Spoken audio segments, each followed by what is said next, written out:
العالمين والصلاة والسلام على خير خلق محمد وعلى آله وصحبه أجمعين أما بعد السلام عليكم ورحمة الله تعالى وبركاته الله سبحانه وتعالى قرآن كريم رحمة قلده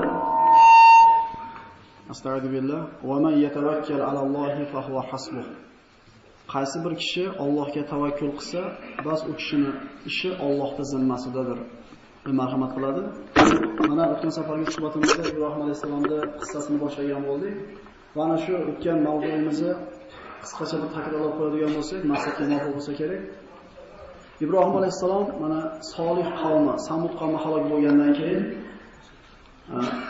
bir qancha vaqt insonlar yana bir tavhidda yashagan bo'ldi.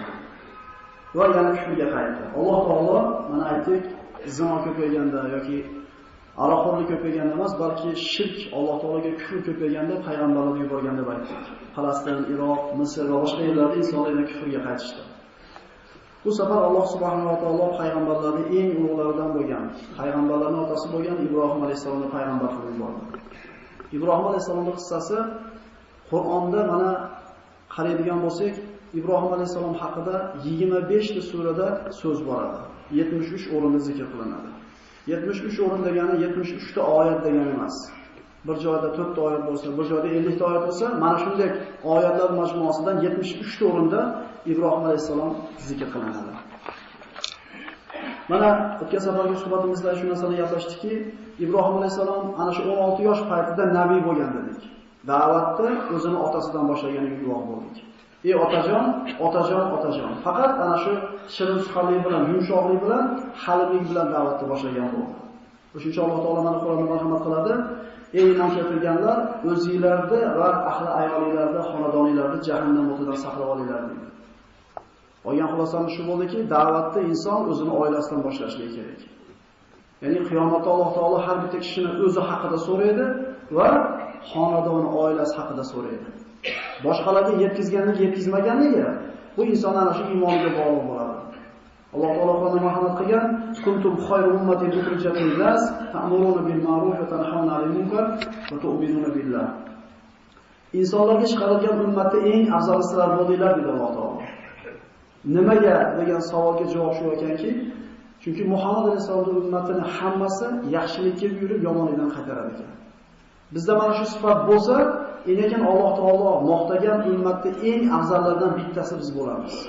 Biz faqat la ilaha illalloh Muhammad rasululloh deb qo'ysaklar, ana shu ummatda eng yaxshisi degan unvonga ega bo'la olmaymiz. To ana shu yaxshilikka buyurib, yomonlikdan boshqalarni qaytarmaydigan bo'lsak.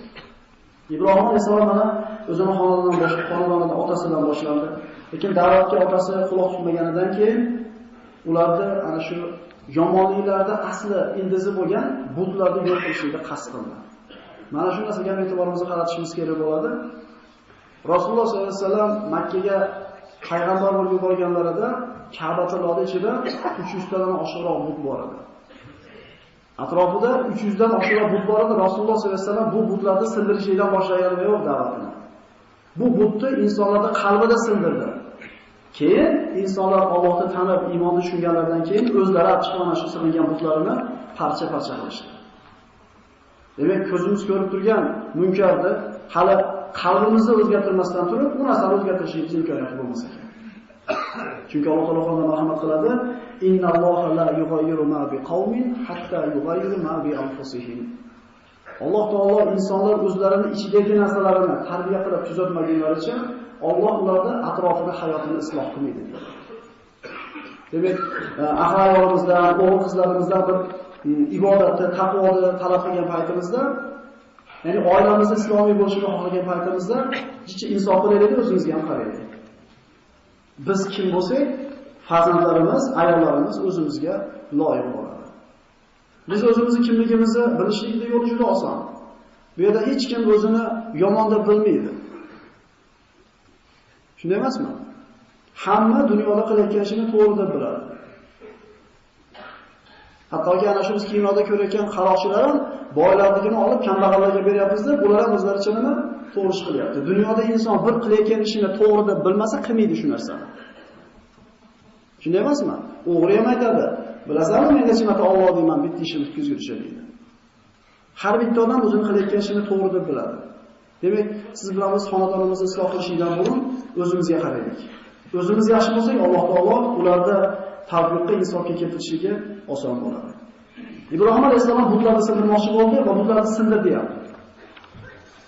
Va suhbatimizning asosiy qismini mana shu qilinadigan ishlarda oqibatiga qarasin degan so'z bilan yakun topgan bo'ldi. Butlarni sindirdi. Xo'p, shundan keyin odamlar butga sig'inmay qo'yishdimi? Sig'inishaverdi. Ya'ni qo'llarini yasashib olib sig'inishaverdi. Lekin oqibati nima bo'ldi? Ibrohim alayhisalomni Allohga uloqtirishdi. Demak, Odam alayhisalomning farzandlariga qilgan 5 ta nasihatidan bittasi bir ishni qilishlikdan burun oqibatini o'ylaylar. Agar men ana shu mevani yeyishdan burun oqibatini o'ylagan bo'lganimda ehtimol yemasmidim ekan. Demak, birodarlar, birovga biroz qattiq gapni gapirishdan burun, birovga borib bir shapalaqni tortib olishdan burun oqibatini o'ylashlik bu Alloh taolo siz bilan bizga Qur'onda o'rgatayotgan ta'lim hisoblanadi. Men yaxshi bo'lsinki, dunyo tijoratida qilayotgan savdoyimizda 7 o'lchab bir emas, 70 o'lchab bir kesamiz. Chunki cho'ntagimizga ziyon kelishiga, puldan ayrilib qolishimiz mumkinligini o'ylab turib, iqtisodda, tijoratda ziyon qilishiga xohlamaymiz. Lekin odamlarda haqqa chaqirishga kelganda ana shu ziyon qilishining mumkinligini o'ylamaymiz. Men aytib olay, keyin dunyoda so'ramaydimi? Bu tushuncha noto'g'ri bo'ladi. Musa alayhisalom o'zini qavmidan bitta qibtiyni o'ldirib qo'ydi. Nima bo'ldi oqibat? Yurtidan quvildimi? Yurtidan qochdimi? Demak, birodarlar, xulosa olaylik. Bu qissalarda bir ko'ngil xushlik uchun, bir vaqt o'tkazishlik uchun eshitayotgan joyimiz yo'q. Biz xulosa ibrat olishimiz kerak. Bu darslarni boshlaganimizda bu darslarda ko'zlangan asosiy maqsadni ham aytib o'tganmiz. Ibrat bo'lishligi uchun, ma'viza bo'lishligi uchun, qalblar taskin topishligi uchun. Suhbatda boshida aytdik, astagfirullah va man yatawakkal alallohi fa huwa hasbuhu. Kim Allohga tavakkul qilsa, bas bu kishining ishi Allohning qo'lida bo'ladi. Eslaylik Ibrohim alayhisolamning qilgan duosini. Oyoq qo'lini bog'lab, Allohga uloqtirgan paytda hasbunalloh va ni'mal vakil. Rasululloh sollallohu alayhi vasallam aytdi, bu mustordi, makruhli duosi. Qiyinchilik holatiga tushib qolgan, mashaqqatga botib qolgan kishining duosi. Qaysi bir kishi mana shu duoni o'qib Allohdan bir faraj va yengillik so'rar ekan, Alloh albatta duosini ijobat qiladi. Ikki og'iz. Hasbunalloh va ni'mal vakil. Allohga tavakkul qilgan, o'zini ishini, o'zini g'amini, tashvishini Allohga topshirgan bandani Alloh taolo farishtalarga ham qo'yib qo'ygani yo'q. Jabroil alayhisalom kelgan rivoyatlarda, "Ey Ibrohim, bizga hojat bormi?" dedi. Ibrohim alayhisalom nima dedi? Sizgami dedi. Sizga hojatim yo'q. Ya'ni qalbni Allohga tamomiy topshirib qo'yganligini cho'qqisini ko'raylik. Inna Ibrohima kana ummatan lillahi. Ibrohim bitta o'zi ummat bo'lgan deydi. Bu so'zni tushunaylik biz. Ummat degani la ilaha illalloh degan kalimani aytganki, qanaqa millat egasi bo'lishidan qat'iy nazar bitta ummat bo'ladi, shunday emasmi? Ibrohim alayhisalom bitta o'zi ummat edi. Bu fazilat faqat Ibrohim alayhisalomga berilgan. Qalb tamomiy Alloh bilan bo'lgan. Hatto o'tga uloqtirib olganda ham g'am qilmayapti. Allohda aytgani bo'ladi.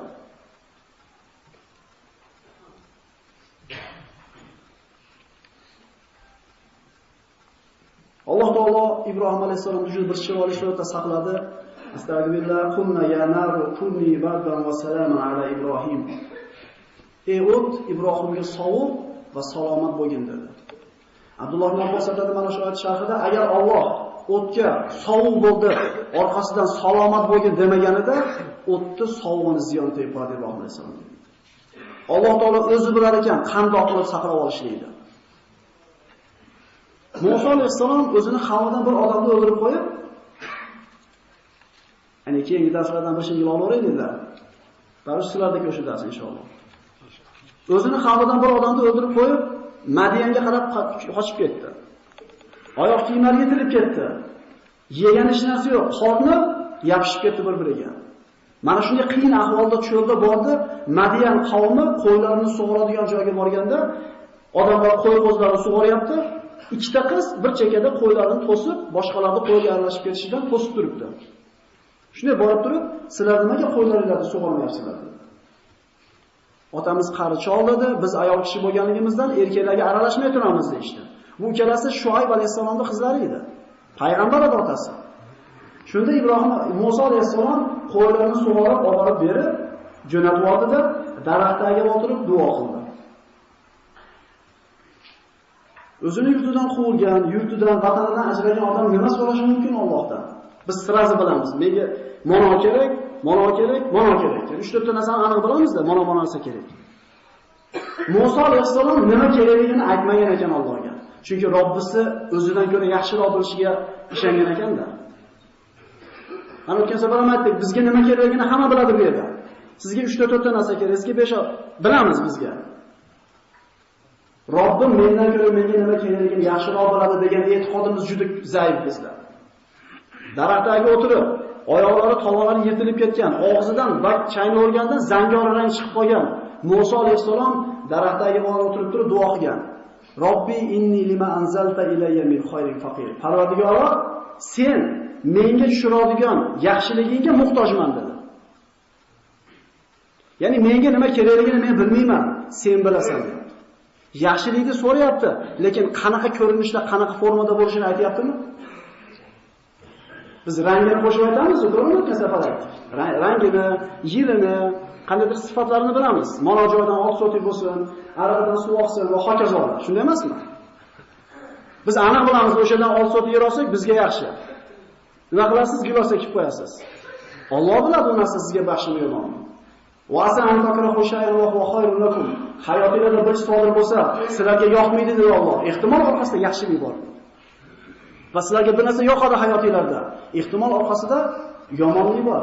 Alloh biladi, sizlar bilmaysizlar desa ham nima deyapmiz biz? Yo biz o'zimiz bilamiz. Nima so'rashni o'zimiz juda yaxshi bilamiz. Musa alayhissalom Parvardigor menga tushiradigan yaxshiliklaringga faqirman deb qo'ydi. Endi u yaxshilikni ko'rinishini qarang. Ana shu ikkita qizdan bittasi keldi. Otamiz bizga qilgan yaxshiligingizni mukofotini bergani chaqiryapti dedi. Chaqirdi, yaxshilikni qarang qanaqa bo'ldi. Payg'ambarga kuyov bo'ldi 10 yillik propiskasi bilan. Yurtidan quvilgan, musofir bo'lgan odamga Alloh taolo xotin beryapti. Yana propiskasi bilan beryapti, yana payg'ambarga kuyov qilib beryapti. Buni tasavvur qila olamizmi biz?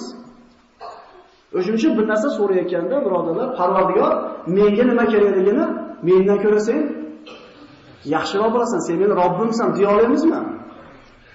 Bermay qo'ysa, so'rayotgan narsamizni. Xo'p, demak, hasbunalloh. Bizning hisobimiz Allohning zimmasida, biz ishimiz Allohning o'ziga topshirdik. Alloh taolo o'zi biladi qanday qilib hal qilib olishni. Demak, Ibrohim alayhisalomni o'tga uloqtirishdi, lekin hech kim iymon keltirmadi. Mana qissamizni o'tamiz bugungisiga. Ibrohim alayhisalom o'tdan chiqqandan keyin hech kim iymon keltirmadi. Faqat ana shu o'zini amakisini o'g'li yoki akasini o'g'li deyiladi rivoyatlarda Lut alayhisalom iymon keltirdi. Fa'amana lahu Lut va qala inni muhajirun ila robbi innahu huval azizul hakim. Unga Lut iymon keltirdi. Faqat Lut alayhisalom. Kichkina yosh yigit bo'lgan shu paytda. Endi Ibrohim alayhisalom o'zi 16 yoshar bo'lgandan keyin u jiyani qancha bo'lar edi? Ibrohim alayhisalomning qavmi mana shunday bir mo'jizadan keyin ham iymon keltirmaganligini ko'rib noumid bo'ldi va hijrat qilishga qasd qildi. Ibrohim alayhisalom qaysi shaharda bo'ldi bu ishlari? Bobilda. Bir haftada esimizdan chiqib qoldimi? Bobil shahrida bo'lgan edi. Ana shu Bobilda podshosi o'tga tushib kuymagan yigitning xabarini eshitganda talab qildi. Olib kelishdi. U ana shu Namrud degan podshoh edi. Mana rivoyatlarda shunday aytilar ekanki, yer yuzini 4 ta podshoh qo'l ostiga jamlagan deydi. Ya'ni mana shu 4 ta podshoh o'zini zamonida yashagan odamlarni hammasini bitta hukmga jamlagan. Shulardan ikkitasi musulmon bo'lgan, ikkitasi kofir bo'lgan. Ikkita musulmoni, bittasi Zulqarnayn, bittasi Sulaymon alayhisalom. Kofir bo'lgan ikkitasining bittasi bu mana shu Namrud va Buxtu Nassor degan podshoh o'tgan yahudiylarni qirib, shunga bir qavmni keltirgan. Ana shu Namrud o'zining zamonasini mutlaq podshohi bo'lgan. Astagfirullah. Alam tara ila allazi hajja Ibrohim fi robbih an ataahu Allohul mulk. إذ قال إبراهيم ربي الذي يحيي ويميت قال أنا أحيي وأميت. Ibrohim alayhisalomni Namrud o'ziga chaqirtirdi va unga bir hujjat keltirdi. Ya'ni Robbing kim dedi. Ibrohim alayhisalom Robbisini tanishtirdi. Robbim tiriltiradi, o'ldiradi dedi. Shunda Namrud o'zini ilohlik da'vosi bor edi, o'zini iloh deb da'vo qilar edi. Men ham o'ldirib tiltiraman. O'limga hukm qilingan ikkita odamni olib keldi, bunisini o'ldiringlar, bunisini tirik qo'yinglar dedi. Mana men ham o'ldirib tiltiraman dedi. Ya'ni Ibrohim alayhisalom qasd qilgan o'lim hayot bu asl o'lim hayot.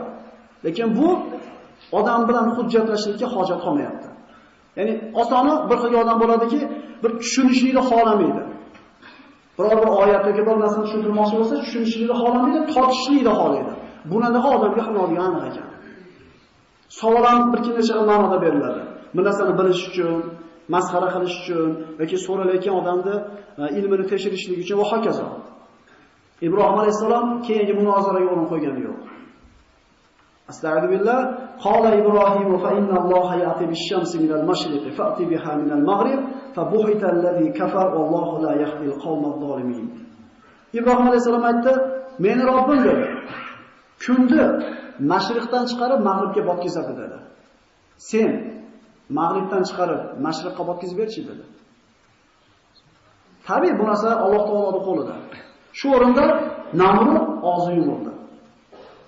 Biror yomonlik qilgani jazm qilmadi, chunki o'tdan kuymasdan chiqqanligini xabarini topganligidan Ibrohim alayhisalomga bir yomonlik qilgani cho'childi desak adashgan bo'lmaymiz.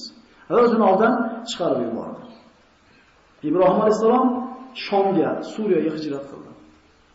Mana Xoron degan joyga bordi va ana shu yerda o'zini amakilaridan bo'lgan Xoronning qizi Soraga uylandi. Rasululloh sollallohu alayhi vasallamning hadislarida keladi: "Ma xuliqa alal ard ajmal min Sara illa Hawwa." Yer yuzida Soradan ko'ra go'zalroq ayol yaratilmadi, Havodan boshqadir. Ya'ni eng go'zal ayol Havo va undan keyin Sora. Nimaga Havo ona Sora onadan ko'ra go'zalroq? Eshitlar. Jannatda yaralganda. Jannatda bir xunuk narsa bo'lishi mumkin emas. Jannatda bir noxush narsa bo'lishi mumkin emas. Shuning uchun yer yuzida yaralgan ayollarda eng go'zali Sora ona haqida Payg'ambar sollallohu alayhi vasallam mana hadislarda marhamat qilgan bo'ldi. Ibrohim alayhisalom mana Xoronga borganda shu yerda uylandi, shu yerda yashadi. Ana shu Xoroniylardan bittasiga aylandi. Xoron qavmi butlarga sig'inmas edi. Allohga ham sig'inishmas edi. Ular yulduzlarga sig'inishardi. Subhanalloh, Alloh taolo bir bandani adashtiradigan bo'lsa, qiynagan odamning holi. Alloh adashtirgani ko'ringki, o'zini madaniyatni cho'qqisiga yetishlik arafasida bilgan xalqlarning rahbarlari molni najosatini olib yuziga surkayapti barakada. Ko'ryapmiz. Ko'chalarda yotib qoladigan bo'lsa, u molni turkizib olishga jazm qilmaydi, chunki iloh deb qaralyapti, muqaddas hayvon deb qaralyapti. Alloh adashtirmasin. Zamonlar bo'lgan ekan, insonlar ana shu har xil narsalarni qo'llaridan yasab sig'inishga o'rgan ekan. Umar ibn Hattob roziyallohu anhu aytadi, zalolatda ana shu islomdan burungi johiliyat davrini eslasam bir kulgim keladi. Ya'ni bir eslab yig'lagim keladi deydi. Kulgim kelganda deydi, qo'limiz bilan deydi, ilohlarni yasab olardi deydi, xamirdan yoki ana shu qo'shmoq xurmolar chiqib qolsa, ilohda bo'ynimizga ilib yurardi deydi. Qonimiz ochib kelsa yeb qo'yardi. Buni eslasam kulgim keladi. Endi yig'lashimning sababi deydi, qizlarimizni tirik olib chiqib ko'mardi deydi. Men ham qizim olib chiqib ko'mganimda, turpoqni kavlaganda soqolimga, kiyimga tekan changlarni qizim qoqib turgan deydi. Mana shunday qizini kavlab o'tirib chuqurdi, yopkizib ko'mib kelganman deydi. Alloh adashtirmasin. Agar Alloh adashtirsa, iloh buyurdi, seni Robbing buyurdi deb turib, o'zini shirin qilib, 3 yoshar, 4 yoshar bo'lib qolgan qiz qanaqa shirin yoshda bo'ladi? Olib chiqib ko'mishgan tiriklar. Allohga hamd sanoq bo'lsin, siz bilan bizani shu qavmlardan qilib qo'ymadi. Xoronliklar ayting mana yulduzlarga sig'inishadi.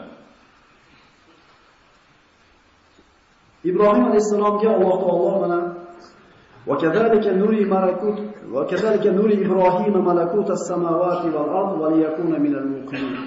Ibrohim alayhisalomga Alloh taolo hozirgi kundagi zamonaviy kuzatish asboblari bilan ham ko'rish mumkin bo'lmagan osmon mulkini ko'rishlikka Alloh taolo ko'zini ochib qo'ydi.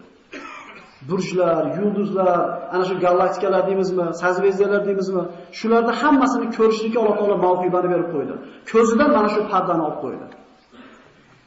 Osmonda mulkini Ibrohim alayhisalom hammasini ko'rdi. Endi osmonni mulk yerini ko'rgan kishi yulduzga sig'inadimi? Ba'zi bir mufassirlar Ibrohim avval yulduzlarga sig'ingan, keyin Alloh uni hidoyat qilgan degan so'zi bor, bu juda bir katta xato. U gapning hujjati mana quyidagi oyatda keltirishar ekan. Astagfirullah, falamma janna alayhi al-layl ra'a kawkaban qala hada robbi. Xoron qavmi tunda ibodat qilgani chiqishardi yulduzlarga. Ibrohim alayhisalom ham ular bilan birga chiqdi. Da'vatni qarang, qanaqa bo'lyapti. Tun kelib kavkabni ko'rgach, mana shu meni Robbim dedi. Mana shu kavkab degan so'zga qaraylik. Kavkab degan so'z sayyora degan ma'noda ekan. Najm degan so'z yulduz ekan. 1,5 yil burun tushgan Qur'onimizda ana shu oyda olda turadigan yulduz qanaqa planeta? Sayyora, yulduz emas u. Zuhra, shu Venera deyiladimi? Ya'ni uni yulduz emas, planetaligini Alloh taolo 1,5 yil burun Qur'onda aytayapti. Kavkab deb planeta aytilgan ekan. Bu Qur'onning mo'jizalaridan, ilmiy mo'jizalaridan. Ehtimol buni tushunmasmiz. Lekin mana shu osmon falakiyot ilmini bilgan kishilar juda yaxshi farqiga boradi. Yulduz deyilmayapti, sayyora deyilyapti. Agar bu Qur'on Alloh tomonidan tushirilmasdan payg'ambarimiz o'zi to'qib olgan bo'lganida, u narsa shunaqa bir to'g'ri aytilgan bo'lmas edi. Mana shu meni dedi Robbim dedi. Tun tugab kun chiqqandan keyin yulduz yo'q bo'lib ketdi. Shunda Ibrohim alayhisalom aytdi: "Robbi falamma afala qala la uhibbul afilin." Sho'kib yo'qolib ketgandan keyin, unaqa yo'qolib ketadiganlarni men yaxshi ko'rmayman dedi. Ya'ni da'vat shunday bo'lyaptiki, kallaylarni ishlatinglar degan ishora bilan bo'lyapti. Oqilga ishora kifoya. Da'vatning uslubi har xil ekan, borib peshonasiga taqashmas ekan. Bir insonning aqlini ishlashlikka turtki berib qo'yishlik mumkin. O'shanda inson o'zim topdim deydi-da, bu narsaga amal qilishi sizni gapingizni olgandan ko'ra yaxshiroq, chunki o'zi o'ylab topdi bu haqda, o'zi topdi. Odamlarda tabiati bor-ku, biror gapini olishib qoladi. Ertasi kuni Ibrohim alayhisalom mana shu iymonni, mana shu e'tiqodni xatoligini tushuntirishga yana chiqdi bir marta.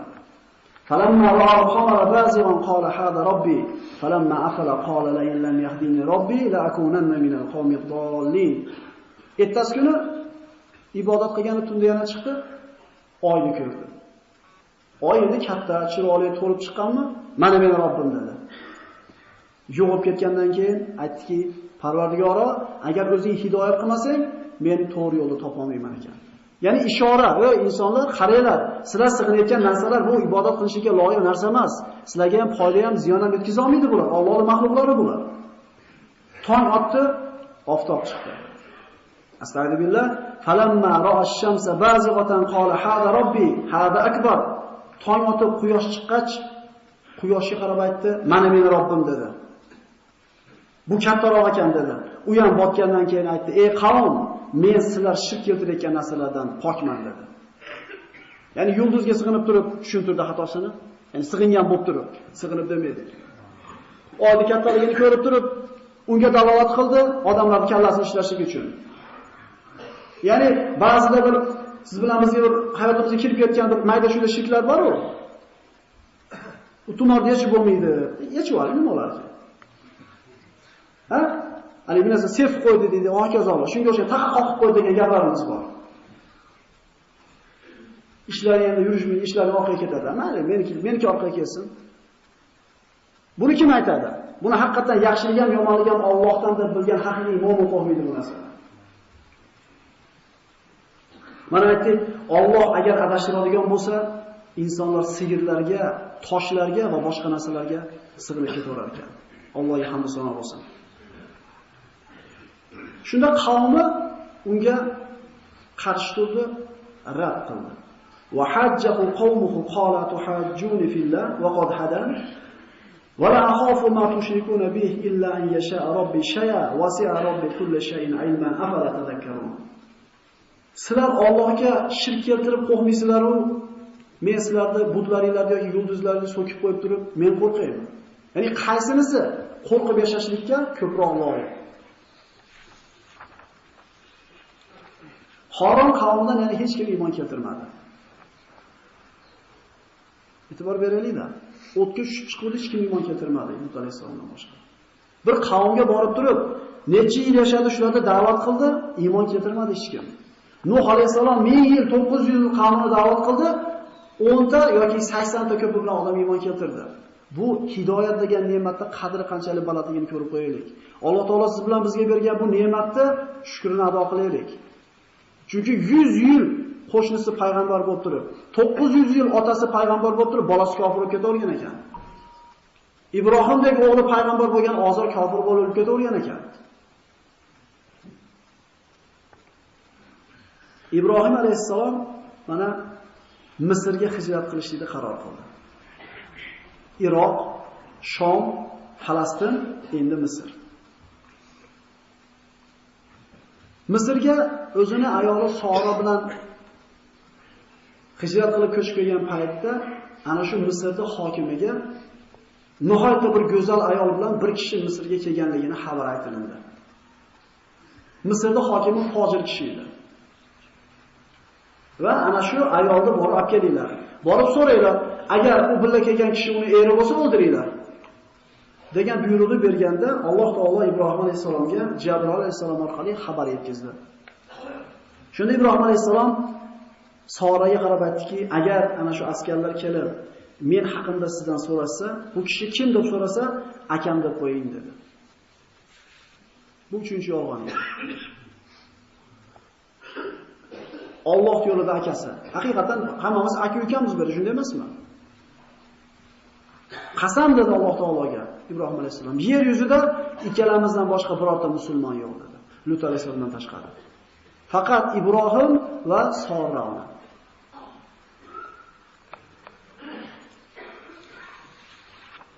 Askarlar kelishdi va bu ayol senga kim bo'ladi deb so'rashdi.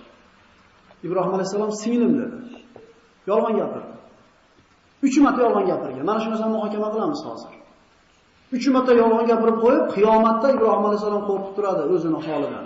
Halilulloh bo'lishiga qaramasdan, Halilur Rahman bo'lishiga qaramasdan, mana shu gapirib qo'ygan 3 ta yolg'ondan qo'rqadi. Ibrohim alayhisalom kasalman dedi. Bu yolg'on edi, ta'vili bor edi buni. Butlarni mana katta but sindirdi dedi. Bu ham Alloh uchun gapirilgan edi. Va mana bu 3-chi yolg'on ham Alloh uchun gapirilgan edi.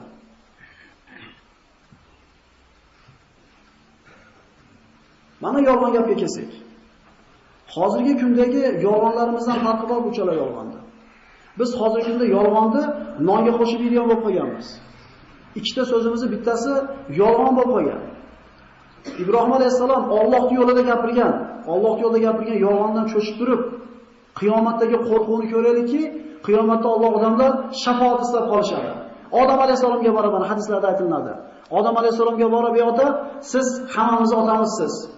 Shafoatingizga oling, Allohdan bizning gunohimizni so'rang" deganda, men ana shu jannatda bitta ma'siyat qilib qo'yganman. O'zimni holim bilan o'zim ovoraman. Sizlar Nuhga boringlar deb Nuh alayhisalomga jo'natmaydimi? Ya'ni kimlar o'zini holi bilan ovora bo'lyapti? Odamlar Nuh alayhisalomga boradi. "Ey Nuh, siz rasullarning eng birinchisiz. Siz shafoatingizga oling, Allohdan bizning gunohlarimizni so'rang" deganda, men o'zimni duoyim bilan yer yuzini cho'ktirib tashlaganman. Sizlar Ibrohimga boringlar deydi. Mana shunday payg'ambarlar o'zini holi bilan ovora bo'lib qoladi. Ibrohim alayhisalom kelganda aytar ekan, men hayotimda 3 marta yolg'on gapirib qo'yganman. Meni mana shu 3 ta yolg'onimdan boshqa, shu o'zimni g'amimdan boshqa g'am o'ylantirmaydi. Sizlar Musoga boringlar deydi. 3 ta yolg'on. Hozirgi kundagi yolg'onlarimizni ko'ringki, qo'rqmasdan. Masalan, Rasululloh sollallohu alayhi vasallam davrlarida mana sahobalar bilan o'tirgan bir sassiq havo keldi. Sassiq hid keldi. Rasululloh aytdilarki, falon joyda yahudiylar yoki munofiqlar bizni g'iybat qilishdi, shuni hidi keldi dedi. Ya'ni zamonda qarangki, g'iybatni hidi kelgan ekan. Hamma tushunyapti bu yerda, gapim haqida ketayotganligini. Nimaga hozirgi kunda biz g'iybatni yoki bir xunuk gapni hidini bilmayapmiz desa, biz hali toza havoda olib ko'rganimiz yo'q-da.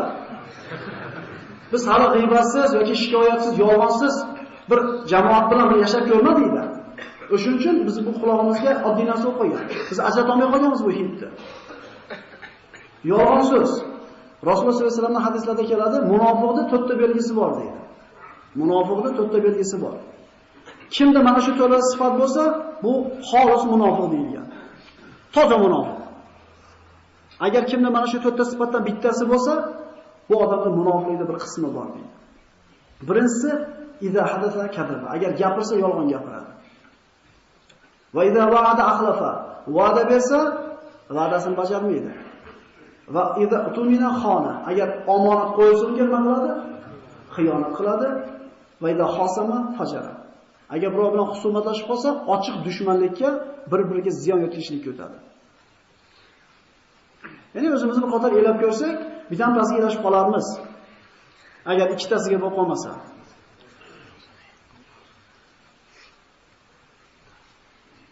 Dunyoda o'tgan podshohlardan bir qanchasining so'zlari bor ekan, mana shu til xususida. O'zi Rasululloh sollallohu alayhi vasallam mana hadislarda "Man kana yu'minu billahi wal yawmil akhir falyaqul khayran aw liyasmut." Qo'shnisini hurmat qilsin, mehmonni hurmat qilsin, Alloh va qiyomat kuniga iymon keltirgan bo'lsa, foydasi bor gapni gapirsin, bo'lmasa jim tursin deydi. Insonni befoyda so'zdan tiyilib turishligi uni iymonini borligiga dalolat qilar ekan. Ya'ni iymonning sharti bo'lyapti. Kerak emas gapni ko'p gapiryapsanmi? Demak, iymoningni bir qator tekshirib qo'y degan so'z chiqmayapti bu yerdan. Tilga hushyor bo'lishi kerak ekan. Ibrohim alayhisalom Allohning yo'lida yolg'on gapirib qo'yib qo'rqyapti birodarlar. O'ylamaymiz biz o'zimiz haqimizda. Halilur Rahmon edi u kishi. U va Ibrohim allazi vaffada Alloh Qur'onda. U vafo qilgan Ibrohim edi. O'zini o'tga tashlab, o'zini qurbon qil deganda xo'p deb turib berdi. 85 ga kirganda bitta o'g'lini olib borib tashlab Makkaga tashlab keldi. 85 ga kirganda tashlab olgan o'g'li Makkaga 10-12 ga kirganda so'ydi uni xo'p dedi. Ibrohim alayhisalom o'zini, bola chaqasini bor yo'g'ini Alloh yo'lida qurbon qilishiga tayyorligini isbotladi. Shuning uchun Alloh aytayapti, u vafo qilgan Ibrohim edi u deyapti. Shu Ibrohim alayhisalom 3 ta yolg'ondan qo'rqyapti. Shu ehtiyot bo'laylik. Rasululloh sollallohu alayhi vasallamning hadislarida keladi. Ya Rasululloh, musulmon baxil bo'lishi mumkinmi? Rasululloh dedi. Ya'ni baxil odam musulmon bo'lmay qolmaydi, kamchilik bu. Lekin musulmonchilikdan chiqarib olmaydi bu narsa. Musulmon odam qo'rqoq bo'lishi mumkinmi? Qo'rqoq odam ham musulmon bo'la oladi. Endi yolg'onchi odam yoki musulmon yolg'onchi bo'ladimi degan savolga yo'q deb javob berdi. O'shuning uchun qo'rqayotgan bo'lsa kerak edi Ibrohim alayhisalom. Biz ishimiz oson, ummatga astag'firulloh deb qo'yamiz bo'ldi.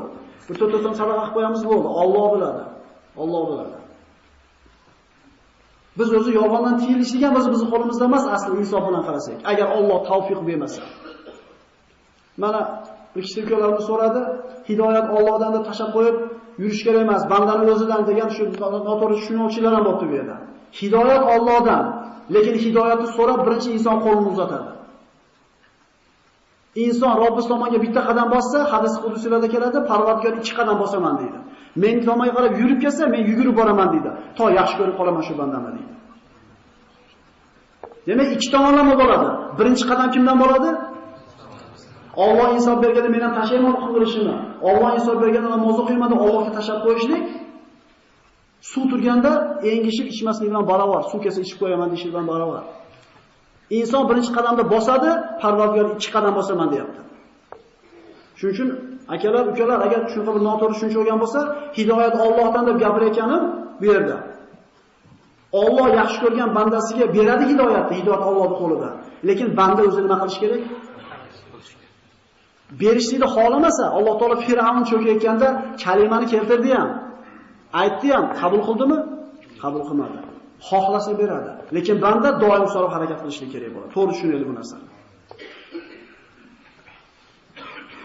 Til xususida podshohlardan biri aytadi, gapirmagan gapimga pushaymon bo'lmaganman. Lekin gapirib qo'ygan gapimga ko'p pushaymon bo'lganman. Ya'ni hozir gapirib olmasa, ertaga gapirib olishi mumkin bu so'zni. Shunday emasmi? Bir odamni dedi, ikkinchisi aytadi, podshohlar ikkinchisi. Nayza bilan urib yarador qilganim afzalroq tilim bilan yarador qilgandan ko'ra. Chunki nayza ba'zida xato ham ketib qoladi. Ba'zida tegmay ham qoladi, lekin til naqarab otsangiz ham nima bo'ladi?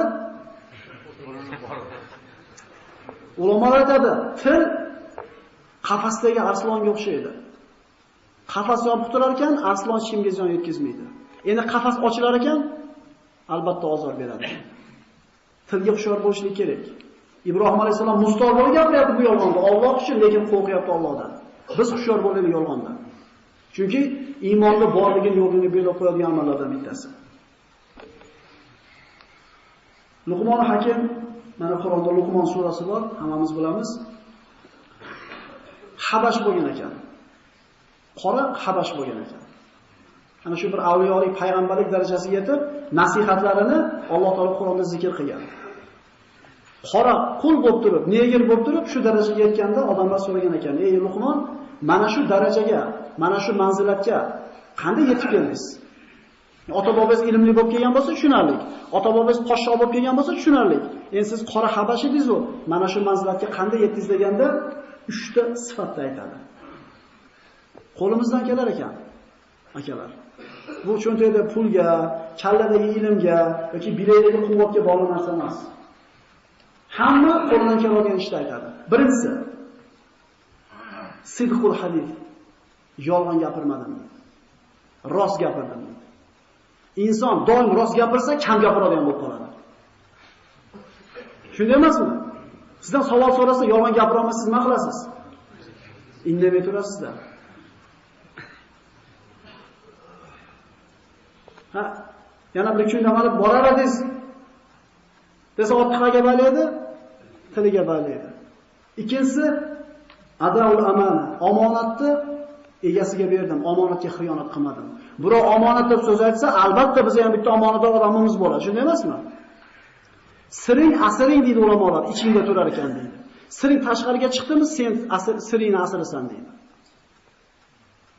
Qanday qilib sizni ichingizda turmagan sir, buni ichida tursin. Sizdan chiqib ketishligi ziyon qilishi mumkin bo'lgan sir chiqib ketdi-yu, bunga ziyon qilmaydigan sir qanday chiqib ketmasin tashqariga? Yaqinimi? Yaqini bor. Va tarku ma la ya'nini. 3-fazilati menga foydasi bo'lmagan, menga taalluqli bo'lmagan ishlardan o'zimni uzoq tutdim. Rasululloh sollallohu alayhi vasallam hadislarda keladi: "Min husnil islamil mar'i tarkuhu ma la ya'nihi." Bir kishini zo'r musulmon bo'layotganiga qayerdan bilinadi desa, payg'ambarimiz javob beryaptiki, kishi o'ziga taalluqli bo'lmagan, o'ziga kerak bo'lmagan so'zlardan va ishlardan tiyilayotgan bo'lsa, shu kishining islomi go'zal bo'ldi deydi.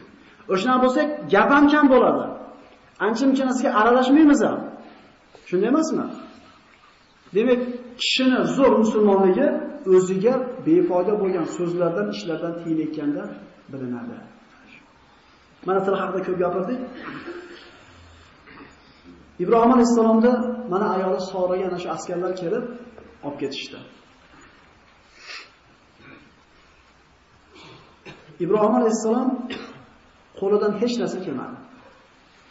Alloh taolo Qur'onda marhamat qiladi: "Fasta'inu bis-sabri was-salah." Namoz bilan, sabr bilan Allohdan yordam so'raylar.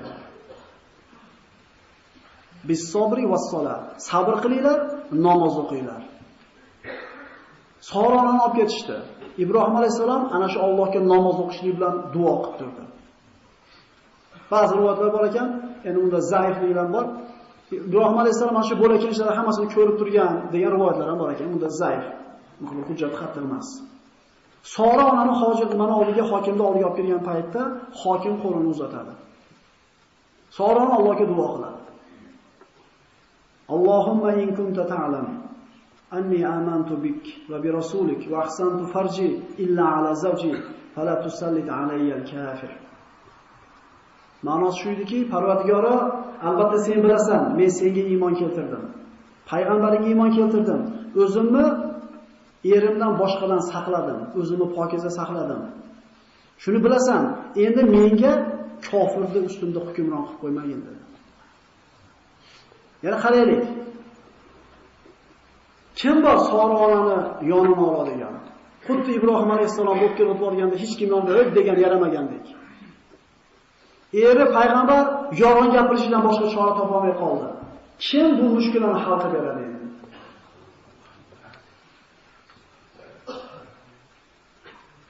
Bunaqa bandalarni Alloh taolo qo'yib qo'ymas ekan, birodarlar. Va man yatawakkal alallohi fa huwa hasbuhu. Hasbunalloh, birodarlar. Kim Allohga tavakkul qilsa, bu odamning hisobi Allohning qo'lida. Payg'ambar emas Sorona. Oddiy mu'min ham, lekin qalb Alloh bilan. Haqiqatan biz bir mushkulaga kirib qolsak, birodar nima deydi? Qarzi yoki bir mashinamiz chuqurga tushib ketsa, bir pasda telefonni olamizda aka-ukalarimizni surishib ketamiz. Shunday emasmi? Gurs o'tib borib devorga urib olsangiz, qaysi ustaga olib borsamikin? Qaysiga aytib chaqirsammikin? Birodarlar, o'sha mashinamiz borib devorga tekkan mahalda Alloh deyapmizmi birinchi?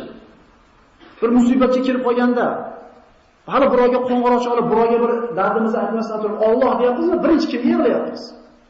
Biz yugurib hamma ishni qilib qo'yib turib, oxirida nima deymiz? Oxirat deyapmizmi?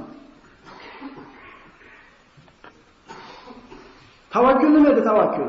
Tavakkul sizga bog'liq bo'lgan qo'lingizdan kelgan chorani qilib turib, natija haqida g'am qilmaslik. Ovchi ana shu ketayotgan kiyigini olayotganda, mana shu o'qini rosa cho'zib turib, shamoldan rashotini oladi, kiyigi keyingi harakatini rashotini oladi, unga bog'liq bo'lgan ish shu. Keyin qo'yib yuboradi. Endi u yoq kim ishi? Alloh. Aynan, o'sha tavakkul. Siz otqushcha mag'rur bo'lsin, g'am. Rashot bo'lsa, maga tushmasin. Chiqib ketgandan keyin endi nima bo'larkan deb siqilishlik Allohga tavakkul qilmaslik ekan. Tavakkul nima edi? Tavakkul baliqchi dengizga to'rini olib chiqib yayib qo'yadi, bo'ldi. Uni qiladigan unga bog'liq bo'lgan ish faqat shu. Endi baliqni haydaydigan kim? Chiqarmikin, chiqmasmikin? Molingiz qanaqa bo'lar ekan? Bo'larmikin, bo'lmasmikin? Shu sezonida ulgib kelib qolsa yaxshi bo'ladi bir ikki konteyner. Akalar, siz o'sha yukni urdingiz. Rashotni oldingiz, sezoni mahaliga chiqdi, endi u yoqqa kim qo'lida? Agar mana shu g'amni qalbdan kallaga olib chiqib olsak akalar, hayot rangi yo'q qoladi. Xotirjam yashashni o'rganib olamiz. Chunki otyapsiz akasi o'qdi. Endi kim qo'lida u? Sorona Allohga tavakkul qildi va duosini o'qidi. Qo'lidan duodan boshqa narsa yo'q edi. Nima bo'ldi? Hokim Soraga qo'l uzatishi bilan shol bo'ldi. Qatib qoldi. Dod dedi, faryod dedi. Yordamchilarni chaqirdi, hech kim hech narsa qila olmadi. Shunda bu ish ana shu Soraga qo'lini uzatganligi sababli bo'lgandan meni qo'yib yubor dedi. Sorona qo'rqib ketdi. Ya Robbi turku la yaqtulunani fi. Seni deb bo'ldi deb o'ldirib qo'yishmasin, Parvardigor, qo'yib yubor uni dedi. Qo'yib yubordi, bo'shadi qo'li. Lekin bu fojir tavba qilmadi, yana qo'lini uzatdi. Yana qo'li shol bo'ldi. Yana aytdi, qo'yib yubor dedi. Senga qo'limni tegizmayman dedi. Yana duo qildi. Qarang, bir marta emas, bir necha marta Alloh duosini ijobat qilyapti. Shunga loyiq bandalar bo'lgan bular. Chunki bularda qalbi Alloh bilan bo'lgan. Qalbida boshqa narsa bo'lmagan, dunyo g'am tashvishi bo'lmagan bular. Bular oxirida Alloh demagan, boshida ham Alloh degan, o'rtasida ham oxirida ham Alloh degan. Bo'lganda ham hamd aytgan, bo'lmaganda ham shukr qilgan. 3-marta qo'l qatib qolganda meni qo'yib yubor dedi. Senga bir yaxshilik qilaman, qo'yib yuboraman. Ukrimik. Senga bir ikrom qilaman, ko'rsataman senga yaxshilik dedi. Duo qildi, qo'yib yubordi Alloh taolo. Va ana shu Soroni olib kelganlarga qarab aytdiki, sizlar meni oldimga odam emas, shayton olib kelibsizlar. Olib chiqib yo'qotinglar uni dedi. Haqiqatan ana shu tilla kumushlar bilan hurmat qilindi, qo'liga berildi va Hojar ismli cho'rini ham qo'shib berishdi. Sora ozod qilindi, tilla kumushlar bilan siylandi, yana Hojar ismli cho'rini ham unga hadya qilishdi. Hojar mana Soraning xizmatkori cho'risi bo'lgan. Ibrohim alayhisalom namoz o'qiyotganda Sora unga qaytib keladi. Va bo'lgan voqeani aytib beradi. Ibrohim alayhisalom Allohga hamd aytadi. Va ularda Misrda qolishligi xatarli edi. Chunki bunaqa bo'lgan voqeadan keyin Sora onani Misrda qolishligi xatarli edi. Va qaytib ular Falastinga hijrat qilishadi. Demak, bu bugungi suhbatimizdan oladigan xulosamiz Ibrohim alayhisalom ana shu Alloh yo'lida gapirgan yolg'onidan ham Allohdan qo'rqyapti. Biz ham Allohdan qo'rqaylik. Chunki iymonimizni borligini yo'lini yo'llayotgan amallardan. Soroni Allohga tavakkul qildi. Alloh taolo mushkulini oson qildi. Ibrohim alayhisalom da'vatni bir boshqacha yo'lini ko'rsatib berdi, ishora yo'lini. Demak, ba'zi odamga ishora kifoya qilar ekan. Ibrohim alayhisalomning mana qolgan hayoti va o'g'li Ismoil bilan Hojaronani Makkaga tashlashligi, Makkada sodir bo'lgan voqealarni inshaalloh keyingi suhbatda gaplashgan bo'lamiz. Assalomu alaykum va rahmatullohi va barakatuh.